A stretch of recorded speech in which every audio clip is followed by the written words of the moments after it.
Bonjour et bienvenue dans l'émission Paroles de femmes. Nous poursuivons et terminons notre série sur la sainteté et nous avons notre invité spécial qui nous a rejoint par surprise en milieu de semaine hier, qui n'est autre que Jérémy Sodril, c'est mon mari. Et tu as quitté Prière Inspirée quelques temps pour venir nous voir. Merci beaucoup. Est-ce que vous avez été bénie hier? Exactement. Exactement. Aurélie va regarder Paroles de femmes pour une fois, du coup. C'est vrai que j'aime beaucoup Prière Inspirée, mais je regarde Paroles de femmes. Ok, bon, on n'est pas là pour parler de Prière Inspirée. S'il vous plaît. Ceci n'est pas une publicité. Exactement. Aujourd'hui, on va continuer finalement de parler de notre autorité que nous avons en Jésus-Christ pour dominer sur la chair, dominer sur le péché. On en a parlé un petit peu toute la semaine. On a commencé aussi à en parler hier. Et puis, on a prié pour vous. Et on croit toujours que oui, vous avez été délivrés, que vous avez vécu quelque chose d'extraordinaire. Et on vous encourage à nous envoyer vos témoignages, à partager ce que Dieu a fait dans votre vie.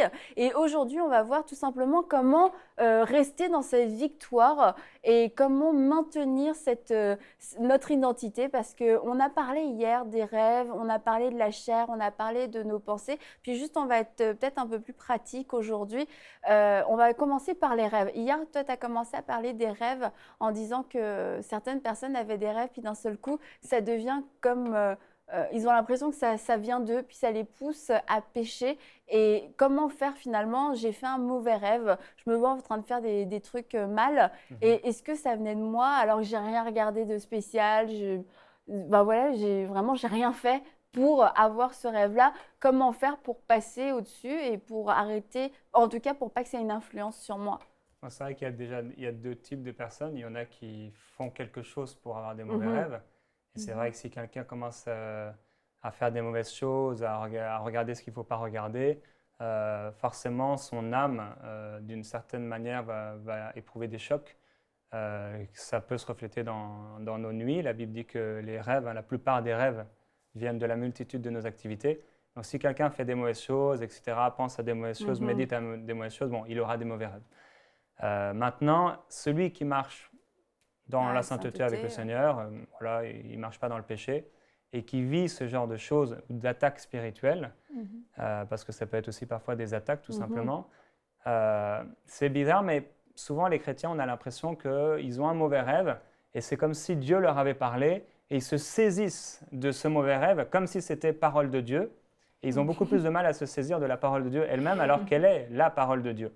Et quand on voit des fois les gens qui nous écrivent par email, on a l'impression qu'en fait, c'est comme s'il y avait une bombe à retardement qui allait bientôt exploser. Et ils sont complètement paniqués.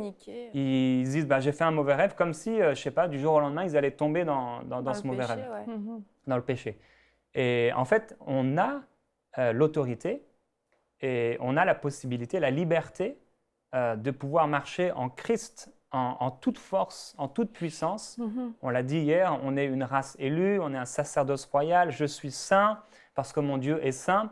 C'est tellement extraordinaire, je suis une personne sanctifiée, je marche dans la sainteté. La sainteté, c'est ma couronne, c'est ma vie, je suis environné de la sainteté. Un jour, on était dans une de nos maisons en France, et je me souviens, pendant ces jours-là, où je me consacrais à Dieu, à un moment, j'ai éprouvé la sainteté de Dieu. Et je me sentais tellement saint dans ma chair que je le partageais à mon ami Michael Lebeau. Il avait été un peu surpris à l'époque que je lui partage cela. Et je lui ai dit, mais je suis saint. Et je me sentais tellement saint, c'est tellement glorieux. Tu viens une révélation de la sainteté que tu avais reçue en Jésus. Plus on s'approche de lui et plus on ressent sa sainteté. Donc, au niveau des mauvais rêves, des gens font des mauvais rêves et peut-être ça nous est tous arrivé un jour ou un autre d'avoir des mauvais rêves. On a vu hier que Jésus a été tenté en toutes choses comme nous. Est-ce qu'il a fait des mauvais rêves? C'est une question qu'on pourra lui poser au ciel. Je ne sais pas si on sera intéressé à ça forcément, je ne pense pas. Mais il a été tenté en toutes choses. Les rêves, les mauvais rêves, il y a des rêves sataniques, il y a des rêves de la chair, et là ce sont des gens qui, ils ont fait des choses mauvaises, et les rêves se manifestent, c'est la multitude des activités qui vont enfanter ce rêve. Il y en a d'autres, c'est des attaques sataniques. Les attaques sataniques, c'est le diable qui nous donne une parole, Dieu a-t-il réellement dit, il la met en image pour nous montrer dans une certaine situation, par exemple des rêves impurs, où il nous montre dans une certaine situation pour créer en nous une convoitise, un désir charnel, et pour que ce désir, je puisse le méditer, que je puisse m'en nourrir, que je puisse commencer à réfléchir. Il y a une femme comme ça, une femme de Dieu, qui marchait avec le Seigneur, qui est une servante de Dieu. Elle a eu comme ça des pensées qui ont commencé à venir. Au début, elle les refusait. Et au bout d'un moment, elle a commencé à les accepter et à se nourrir. Et elle disait, oui, c'est vrai, je suis belle, c'est vrai, je ne suis pas aimée comme je le devrais, etc. Et petit à petit, c'est comme ça qu'on commence à méditer et à imaginer et à croire que finalement, ces rêves, c'est moi. Ce sont mes pensées, ce sont mes rêves. Et finalement, ça devient comme un appel et j'y entre dedans. Qu'est-ce qu'il faut faire quand j'ai un mauvais rêve ? Il ne faut pas lui donner de l'importance. La Bible dit, ne mettez pas votre foi à tout esprit, mais éprouvez les esprits pour voir s'ils viennent de Dieu. Quand j'ai un mauvais rêve, je me réveille. Si j'ai un songe, je suis heureux. Je suis béni, gloire à Dieu, le Seigneur m'a parlé, c'est une source de joie, c'est une nourriture, ça nous nourrit. J'ai un mauvais rêve, je veux même pas passer 1 minute sur ce rêve. Je ne veux même pas commencer à méditer un seul instant sur ce rêve. J'ai une trappe, moi, je ne sais pas si vous l'avez, mais moi... On a déjà parlé dans la dernière émission. C'est vrai ? Oui. Comme quoi c'est puissant, il faut vraiment que j'en fasse une doctrine. Une trappe pour Une trappe dans mon âme. se débarrasser De ces mauvaises choses. Ah oui. Mais pas que des rêves. Hein. Ah non, pas que des Les rêves. pensées, les paroles, etc. Tout ce qui n'est pas Paroles utile. négatives. Tu sais, le genre Mauvais de truc toi, souvenirs. qui tourne dans ta tête, ça peut être lourd. T'en reparles à Jean-Hugues, je sais pas. Est-ce Passe que par tu la as trappe. été confectionné avec cette trappe, toi? Non, je suis toujours en train de la fabriquer. Elle a encore de fabrication. Les choses anciennes sont passées. Toutes mais choses sont devenues nouvelles. Tu es un modèle quand même exclusif, hein? Ça doit exister. C'est un prototype. Et vous pouvez mettre vos rêves impurs par cette trappe. Quelquefois, il faudrait peut-être rétrécir la trappe, hein, parce qu'il y a peut-être des trucs importants qui passent. Je dis ça comme Je ça. sais pas, tu dois le savoir mieux que n'importe qui. Peut-être le ménage. Mais donc, c'est ça. Quand vous avez un mauvais rêve, il ne faut pas méditer sur ce rêve. Parce que soit c'est humain, mais c'est satanique et on n'a pas le temps de méditer sur les paroles sataniques. Et on a tout simplement l'autorité, on a simplement la force, la puissance spirituelle de dominer sur ces choses-là. Et si j'y accorde de l'importance, je vais rendre cette chose comme si c'était parole de Dieu et réelle. Comme le verset dans Jacques qui dit « Un désir encouragé produit le péché, et puis le péché produit la mort. Et en fait, si le désir n'est pas encouragé, n'est pas nourri, si cette pensée n'est pas nourrie, elle va juste mourir finalement, elle va retourner de là où elle vient et à faire classer. Mais quelquefois, tu parlais que ça produit une convoitise.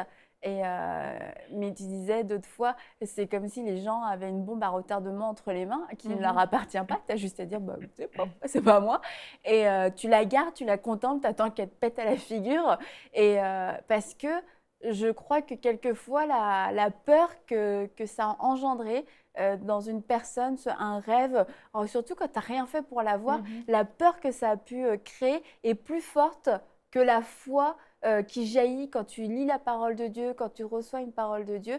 Et puis, c'est de ces deux sentiments, finalement, c'est ces deux sentiments qui vont faire la différence. Si je suis une personne de foi qui nourrit régulièrement sa foi, je vais directement me saisir de la parole de Dieu.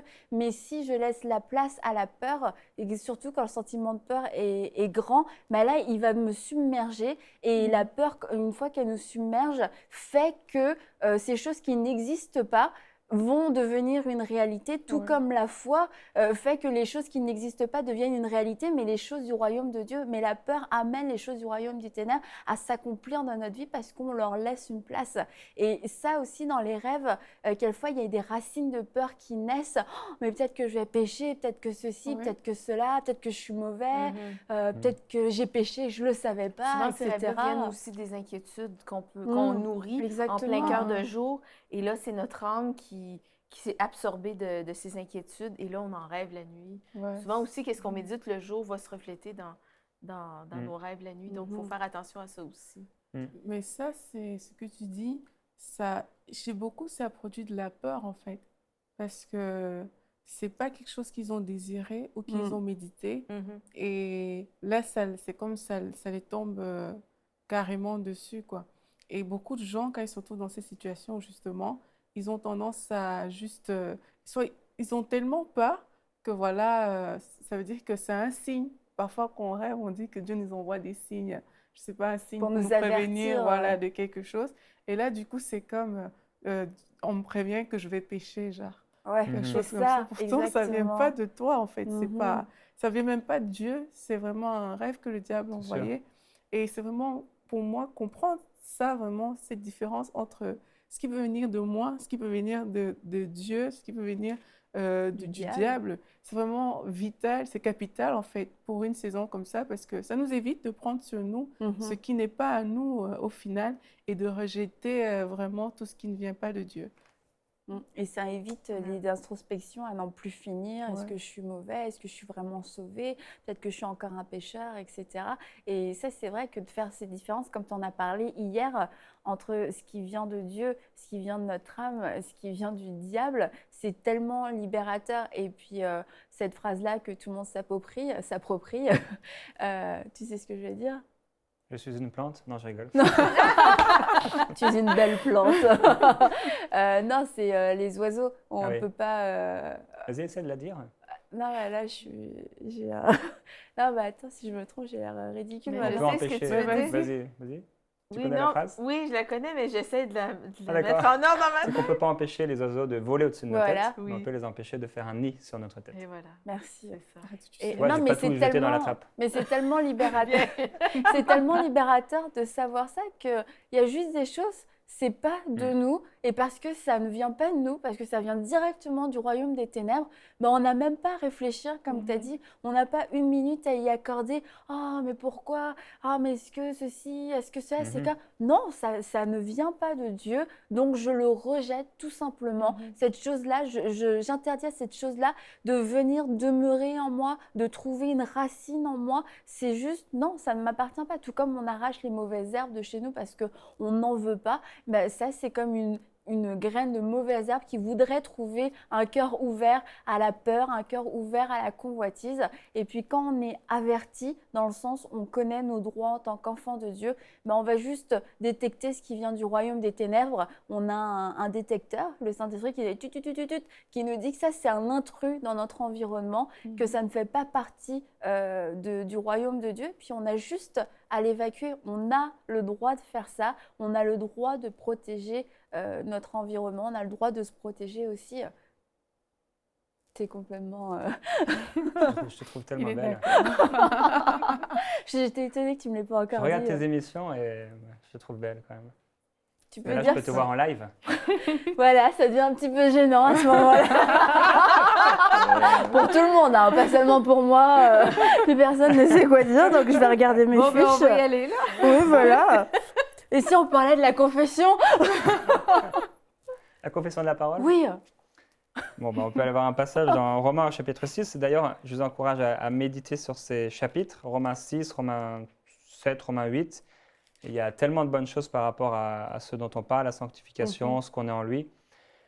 Au verset 6, chapitre 6, verset 6, « Nous savons que notre vieille nature a été crucifiée avec lui, c'est ce qu'on disait hier, afin que ce corps de péché soit réduit à l'impuissance et que nous ne soyons plus esclaves du péché.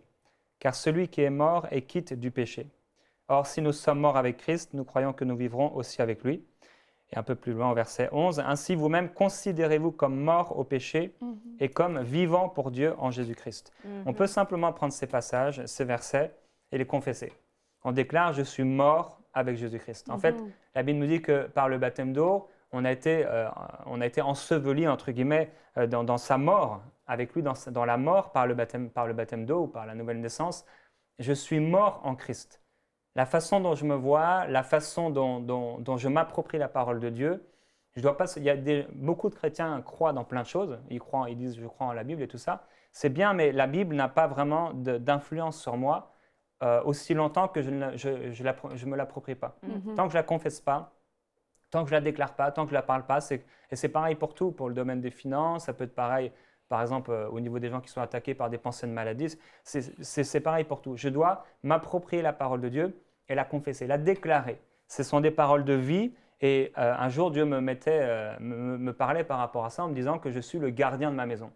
Je suis le gardien de ma maison. À Caïn qui disait « mais est-ce que je suis le gardien de mon frère ?» C'est incroyable d'ailleurs l'attitude qu'il avait. Il vient de tuer son frère, il dit « est-ce que je suis le gardien de mon frère devant Dieu ?» Mais il avait un cœur tellement tordu, c'est triste. Mais Dieu m'a montré et je suis le gardien de ma maison. Non seulement de ma maison spirituelle, mais de ma maison, de mon foyer. Je suis le gardien. Et si je suis le gardien de ma maison, Je ne vais pas permettre qu'il y ait quelqu'un qui vienne mettre des choses mauvaises dans ma maison, semer des mauvaises racines. Et qu'est-ce que je vais faire? Est-ce que je vais commencer à planter, à mettre un portail et écrire dessus Isaïe, je ne sais pas, ou des paroles de... Non, je vais parler la parole. Comment je construis ma maison? Comment j'édifie ma maison? La Bible va parler de la prière en langue, où on s'édifie, mais je vais parler la parole de Dieu. Quand je proclame la parole de Dieu dans ma maison, c'est puissant. Quand je parle la parole de Dieu dans ma chambre, dans mon salon, dans mon bureau, à la maison, c'est puissant. Même dans ma voiture, hein, puisque ça reste toujours ma maison, c'est quelque chose de puissant. On peut parler la parole de Dieu. Je suis mort avec Jésus-Christ. Ma vieille nature a été crucifiée avec lui. Ce vieux corps de péché, il a été crucifié. Ce n'est plus moi qui vis, c'est Christ qui vit en moi. On peut confesser tellement de paroles de Dieu et ça va créer dans ma maison, dans notre maison, une atmosphère de gloire.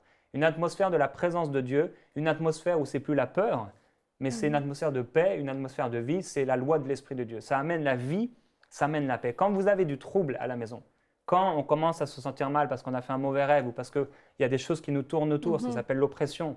Ça nous tourne autour, ça ne vient pas de nous. Et ça essaie de nous faire croire que c'est nous, mais ce n'est pas de nous. Quand on a cette oppression qui est là à la maison, on doit renverser cela par la foi en la parole de Dieu, en confessant la parole de Dieu. Et l'atmosphère va changer. L'atmosphère de ma maison, je suis le gardien de ma maison, Dieu m'a donné cette autorité, que ce soit même en tant qu'homme ou femme, il m'a donné une autorité pour être gardien de ma maison. Et à ce moment-là, quand je proclame la parole de Dieu, il y a une telle puissance qui sort de ma bouche, il y a une telle puissance dans les réalités spirituelles qui m'entourent, que ça change toute l'atmosphère. On le connaît, si on peut être dans une pièce avec quelqu'un et que cette personne commence à nous parler, je ne sais pas, c'est le soir et il nous parle de choses qui font peur, ça amène quelque chose, ça crée en nous, ça crée une espèce d'atmosphère. Quand quelqu'un parle et qu'il est malade, qu'il est près de mourir, ou je ne sais pas, ça crée quelque chose dans l'atmosphère. Quand on parle la parole de Dieu, ça crée aussi quelque chose dans l'atmosphère. Et quand les gens même qui nous entourent, qui ne connaissent pas le Seigneur, quand on parle la parole autour d'eux, ou simplement le fait qu'on soit immergé de la présence de Dieu, quand on s'approche de ces gens, ils ressentent quelque chose. Ça, c'est ce que Dieu nous a donné. On peut parler cette parole, la Bible, elle est venue habiter parmi nous. Et cette parole, elle peut venir habiter non seulement, mais se manifester. C'est bien quelqu'un qui habite dans une maison, mais c'est mieux quelqu'un qui se manifeste dans cette maison. Il y a des couples, ils habitent ensemble, mais aucun d'eux, il n'y a plus de manifestation de vie. Et on peut manifester la parole de Dieu en la proclamant, en la croyant et en la déclarant. Et tu parlais d'être gardien de sa maison, aucun rapport avec la proclamation, mais ça me faisait penser à une histoire une fois à la maison. Il y avait quelqu'un qui avait laissé un magazine chez nous sur une table. Et Jérémy, il voit le magazine, il dit « C'est quoi ça ?» Ah non, moi je suis le gardien de ma maison, ce genre de choses ne rentre pas chez moi, ne reste pas chez moi. C'était je ne sais pas trop qui, genre il l'a mis à la poubelle, il l'a jeté. Et c'est ça aussi d'être gardien de sa maison, c'est de faire attention à ce qui va y entrer, y compris toutes ces sources de péché, ces sources de convoitise. Et puis parce qu'on peut déclarer la parole, mais bon, si notre maison est environnée de péché partout, qu'on laisse des portes ouvertes partout au diable, et que par contre on se dit non, ma bouche, je vais la garder, je vais déclarer la parole. Là, la construction va être un petit peu bancale. Le gardien n'est pas complet là. Non, c'est sûr. Mais c'est certain des fois, les chrétiens peuvent penser qu'ils sont soumis à ces oppressions, ils sont soumis à ces rêves et qui sont comme des victimes en fait. Et c'est de là qui prend l'importance de connaître notre autorité. Je trouve ça super important. Je trouve ça bien qu'on parle de ça aujourd'hui, que tu l'abordes, Jérémy, parce que ce qu'on va déclarer dans notre maison va créer, oui, cette atmosphère et ça va juste complètement changer. Et quand on sait qu'on peut renverser toutes ces choses, eh bien là, ça change tout parce que sinon bien, notre corps va juste se soumettre à ces oppressions. Notre corps va dire « Ah ben je suis soumis à ce rêve que j'ai eu et donc je vais juste tomber dans ce péché-là parce que j'ai eu un rêve et ça doit vouloir dire que je dois prendre ce chemin-là. » Et ça peut être un manque de connaissance vraiment par rapport à ça.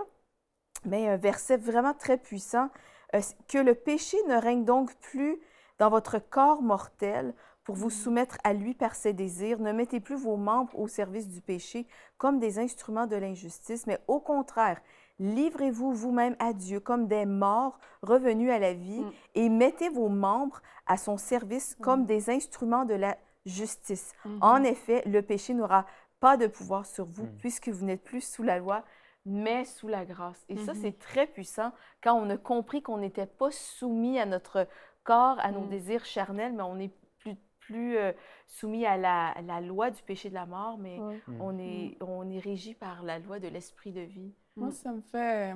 Ça te fait penser à quelque chose? Pas forcément. Non, mais c'est ça, quand il parle, je dis, il faut qu'on arrive à prendre de la hauteur sur certaines situations, en fait. Oui. Parce que quand on regarde des situations avec notre regard à nous, mais on va très vite tomber dans certaines choses qui ne glorifient pas Dieu et qui ne viennent pas de Dieu. Mais quand on regarde des situations avec le regard de Dieu, vraiment, ça change complètement la donne. Absolument. Parce que le regard que Dieu porte sur certaines situations, il n'y a même pas matière à équivoque. Il y a des pensées, il y a des trucs. Je ne pense pas que Dieu se tracasse avec ça, quoi. Et nous, on est appelés à être comme Dieu. Nous sommes appelés à vivre comme Christ. Donc, il y a des choses pour lesquelles on ne devrait même pas se poser 10 000 questions. On devrait juste passer outre et nous préoccuper des choses qui intéressent Dieu, en fait.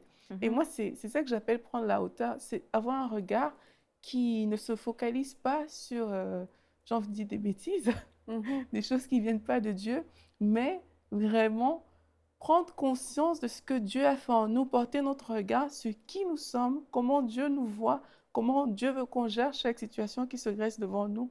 Ça change la donne, à mon sens. Parce que si je me vois comme quelqu'un qui est plus que vainqueur, mais dès qu'un truc comme ça arrive, je ne vais pas commencer à paniquer, à me dire « mais je suis victime et tout ». Mais Dieu, il me voit comme ça. Dieu, il m'a créé pour dominer sur toutes choses. Et quand je ne me vois pas comme ça, je me retrouve dans des situations où la peur va m'envahir facilement. Mais il y a vraiment cette nécessité de prendre la hauteur et de nous regarder, nous, tels que Dieu nous voit, et de considérer tout ce qui nous entoure comme Dieu le considère. Et ça change aussi la donne.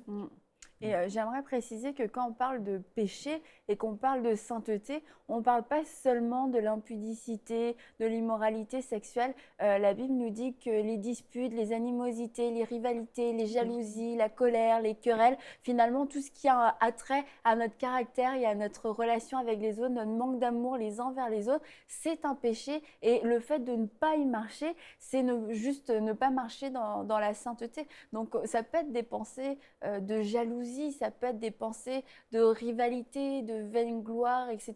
Toutes ces choses, il ne faut pas non plus les mépriser. Ouais, voilà, parce que non, on parle juste de péché, c'est juste le péché sexuel. Franchement, oui, il y a beaucoup de gens malheureusement qui sont victimes de ça, mais le péché, ce genre de péché qui a trait plus à notre caractère, je pense que c'est encore plus répandu. C'est peut-être juste qu'il est peut-être plus tolérable ou moins sale à nos yeux, mais c'est des choses que Dieu désapprouve totalement. Et on doit rechercher la sainteté dans ces choses-là aussi. On devrait en fait vouloir ressembler de plus en plus au Seigneur Jésus et être parfaitement saint, être glorieux, glorifié dans sa présence. Il y a une gloire pour nous et c'est vrai qu'il y a un verset qui dit que Dieu ne partage pas sa gloire avec l'homme et il ne partage pas le fait de recevoir la gloire. Mais en priant, j'ai réalisé que, en fait, à un moment, je me suis entendu dire que sa gloire vienne sur moi et Seigneur, glorifie-moi. Non pas dans le sens où Dieu va me jeter des fleurs et me glorifier, mais quand sa gloire descend sur moi, je suis glorifié. Comme Jésus, il était devant ses disciples et ils l'ont vu glorifié.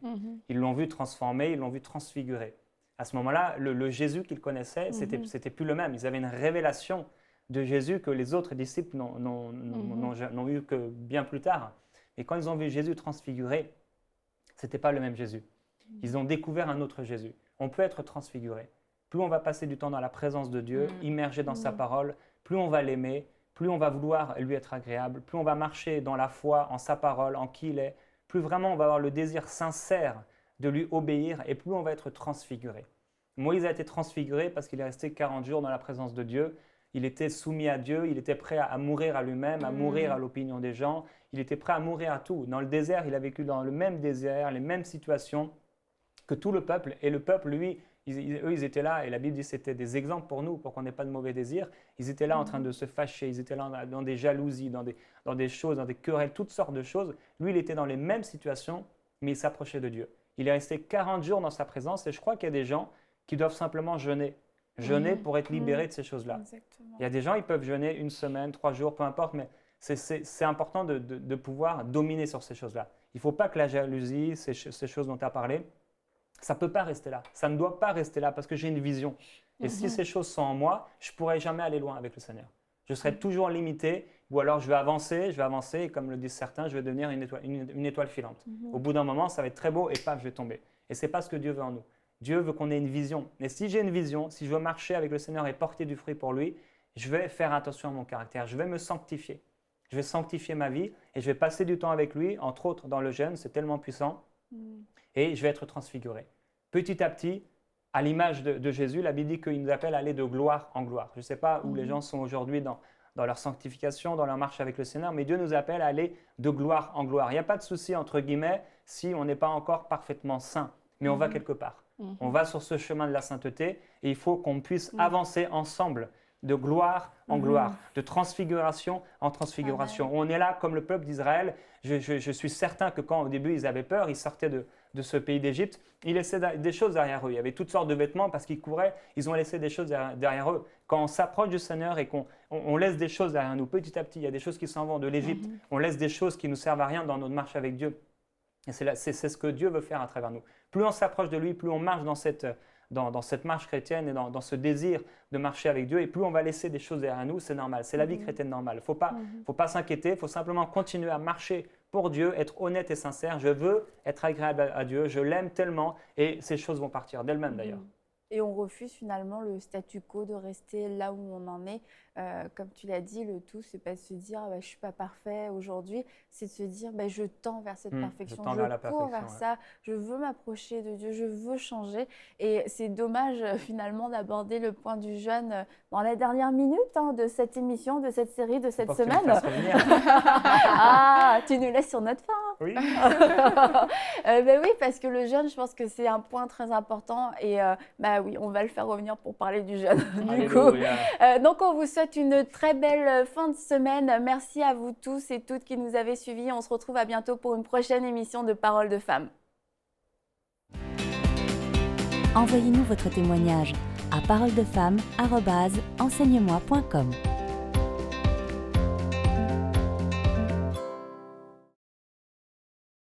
Cette émission est rendue possible grâce au précieux soutien des partenaires d'Enseigne-moi Canal International. Retrouvez tous nos programmes sur enseigne-moi.com.